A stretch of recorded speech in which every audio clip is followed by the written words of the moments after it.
Yes, get warm already.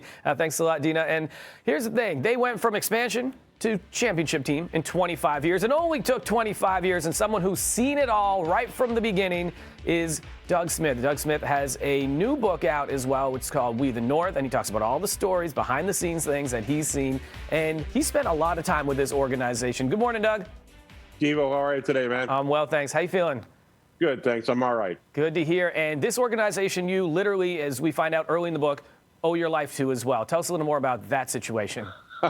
Yeah, I had a bit of a heart issue in the arena one night after a game in 2018. And if the team doctors weren't within 40 feet of me, I don't think I'd be here talking to you today. So, yeah, there's a deep, deep connection between me and the Raptors. Definitely. And speaking of, we have a message from somebody that wanted to say hello. If you could just check this out. Congratulations to Doug Smith from Dr. Paul Marks with the Raptors. 25 years. Great knowing you. Thank you for giving us a shout out to both myself and Dr. Petrov. Many more healthy years. There you go, man. We wanted to get him to say hello to you. And, of course, he was a big part of that situation that you had happen, that scary one for you. Yeah, Dr. Marks and Dr. Petrov were like godsends. They saved my life, man. That's it. That's it. And we've seen each other through the locker room throughout the years. When Bosch was here, of course, him and I very tight, and I would see you there and off and on. But you've seen it all. And Vince Carter is a name that comes up all the time when it comes to the Raptors, and he really put this team on the map. You spent a lot of time speaking about Vince. He also did the foreword for you in your book. Talk about him in that situation that people didn't really see. Well, there was a change of foot in the organization at the time of his trade, and I'm not sure that either side handled it perfectly, but I think the team had handled it a little bit worse than maybe he did. They were shifting away from him. They were going towards Chris Bosh was going to be the face of the franchise. I think Vince is playing for his fourth coach and third general manager in his career in Toronto, which is an astounding number of major change at the top. And they were moving ahead. They were going a different direction, and his shot totals were down. His usage was down. He wasn't getting the same number of minutes as he had. So it was time for change, and it ended terribly. It was polarizing. The trade was so bad, the fans needed someone to blame, and they picked him. And I'm really glad there was a reconciliation 4 or 5 years ago. Yeah, and you say that during that time when the fans still would boo him and there was that kind of venom towards him, he was like, you know what, it's fine, it's okay. He didn't feel the need that he needed to come out and just say something.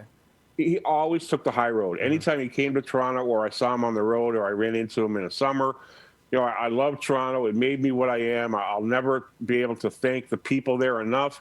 He never got to the base level of anger. He just handled himself, I thought, particularly well through the whole process. Never lashed out. Never ripped Rob Babcock, the general manager at the time. Didn't go off on teammates.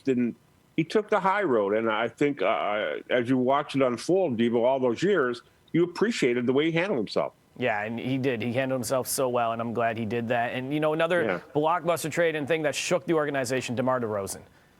Yeah, tough. You know, there was the guy. He was, Devo, you know, he was the guy who wanted to play his entire career in Toronto. I am Toronto. Don't worry, I got us. He loved the city. He loved being a Raptor and wanted to play 20 years in the NBA with the Raptors. Unheard of in today's NBA, and absolutely unheard of for a Raptor. And, you know, the trade was defensible absolutely defensible from a basketball standpoint. Yeah. But from a personal standpoint, it hurt. It hurt him. It hurt Mazai to have to do it, but it hurt him greatly. It hurt his fans. And, you know, it's just really too bad he wasn't here for the ultimate victory. And another guy that took the high road, as you mentioned, and quickly, we got about 30 seconds here. Sure. The most underrated Raptor when it comes to maybe on the staff or a player, who would you say that is, that did so much for this franchise that maybe doesn't get the recognition they deserve? You know what? I'm going to go. I gave 3 yesterday, but I'm going to go with Antonio Davis because he came. He was tough. He played. Maybe he didn't love it all the time, but he was part of the change in the function of the franchise. It's legitimacy in the league. And he was a great, great player. Yeah, Doug Smith, man, we enjoy the book I've been reading nonstop right now. We the North, 25 years of the Toronto Raptors. You can check it out anywhere where books are sold, and we look forward to a new season. We're going to bring you on before the new season starts up, too, to get your insight on that as well. I'd be glad to, Devo. Take care, man. Good to see you again. Thank you. You, too. Good to see you, Doug. All right.